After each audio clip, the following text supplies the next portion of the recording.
जय हिंद। इस क्लास में देखिए सबसे पहले हम लोग पढ़ेंगे, ठीक है, मुक्त पतन।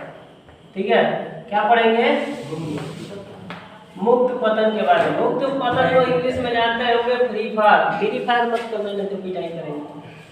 ठीक है, याद आएगा। फ्री फॉल का मतलब ये होता है ना, जब कोई वस्तु गुरुत्वाकर्षण के क्षेत्र में अपने आप गिरती है, ठीक है, पृथ्वी के गुरुत्वाकर्षण बल के कारण अपने आप गिर जाती है, उसे कहते हैं फ्री फॉल। जैसे कि अगर लाला जी ने, सुने होगा कहावत ना, लाला जी ने केला खाया, जब केलवा पर से गिर, मतलब वो होता है छिछलन होता है या बिछलाते हैं, ठीक है, तो क्या होता है, वो कुछ समय के लिए पृथ्वी के गुरुत्वाकर्षण क्षेत्र में तेजी से आ जाते हैं। आई बात समझ में? तो उसे क्या कहते हैं? मुक्त पतन। बात समझ में आई? यानी पृथ्वी क्या करते हैं, गुरुत्वाकर्षण बल से उसको उनको तेजी से खींच लेगी, जिससे धड़ाम से गिर जाएंगे।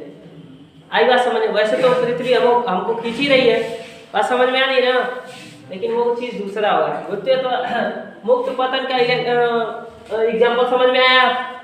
और उसके बाद देखिए, मुक्त पतन का एक और एग्जाम्पल होता है कि जब झूला उला देखते हैं, झूले पर से जब ऊपर से नीचे जब आते हैं, तो वो अवस्था भी कैसी कहलाती है? मुक्त पतन की अवस्था कहलाती है। बात समझ में आ रही है?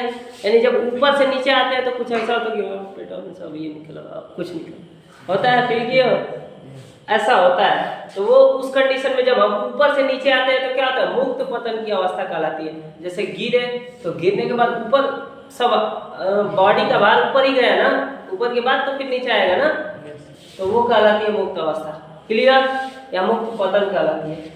अब उसके बाद गुरुत्वीय जनित त्वरण है। गुरुत्वीय जनित त्वरण का मतलब क्या होता है? यानी गुरुत्वाकर्षण और त्वरण के बारे में इसमें बताया जाएगा। लेकिन उससे पहले गुरुत्व क्या होता है ये कोई बताए हमको? कोई भी बताइए, गुरुत्व क्या होता है? बताइए।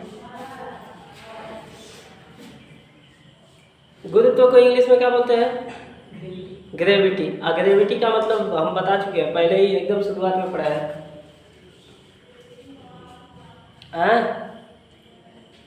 बहुत अच्छे से पढ़ाई कर रहे हैं। अरे यार, गुरुत्व वो बल है जिसके कारण पृथ्वी किसी वस्तु को अपनी ओर खींचती है, वो तो गुरुत्वाकर्षण होता है, लेकिन उसी को गुरुत्व कहते हैं। बात समझ में आई? यानी पृथ्वी द्वारा, पृथ्वी है ना खींचती है किसी वस्तु को, यानी पृथ्वी द्वारा किसी वस्तु को अपनी ओर लगाया गया बल या अपनी ओर खींचा गया बल क्या कहलाता है? गुरुत्व कहलाता है। बात समझ में आ रही है?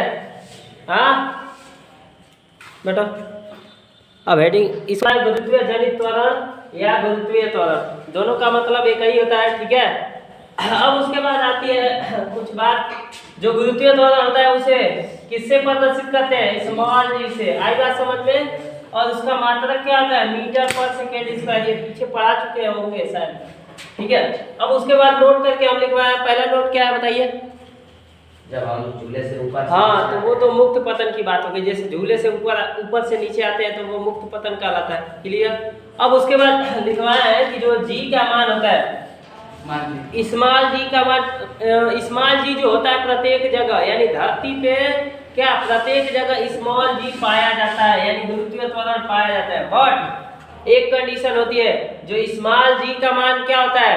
प्रत्येक जगह अलग अलग होता है। ये बात याद रखेंगे। कोई पूछेगा स्मॉल जी क्या है तो कोई पार्ले जी नहीं बोलेगा, ठीक है, नहीं तो पिटाई करेंगे।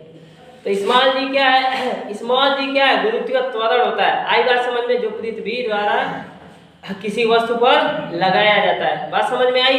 और जी का मान कब 10 होता है? ध्रुवों पे। जी का मान कब 10 होता है? ध्रुवों पे। यानी किसके ध्रुव पे? पृथ्वी के ध्रुव पे। बात समझ में आ रही है? बाकी जगह सेम सेम रहता है। क्लियर?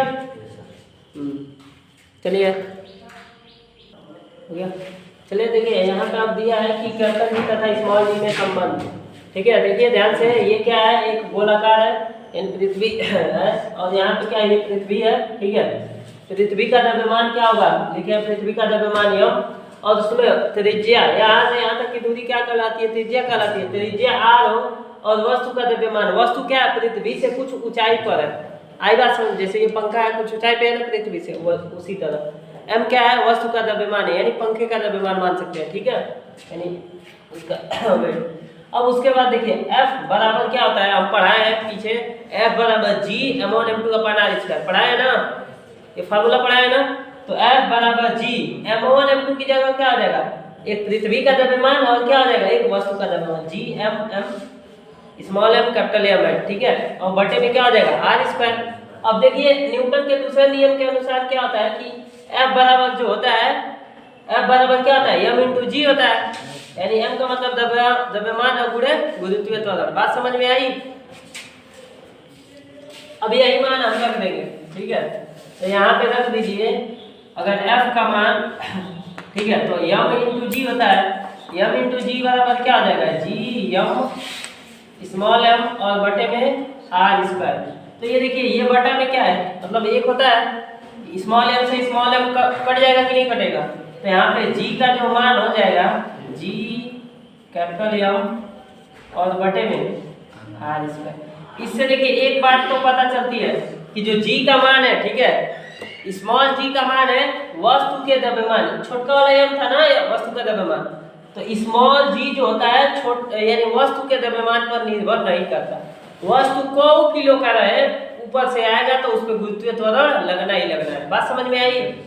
चाहे जहाज ऊपर से गिरे चाहे कुछ गिरे, लेकिन उस पर क्या कार्य करेगा, गुरुत्वीय त्वरण। आई बात समझ में? क्लियर है? इसको नोट करिए।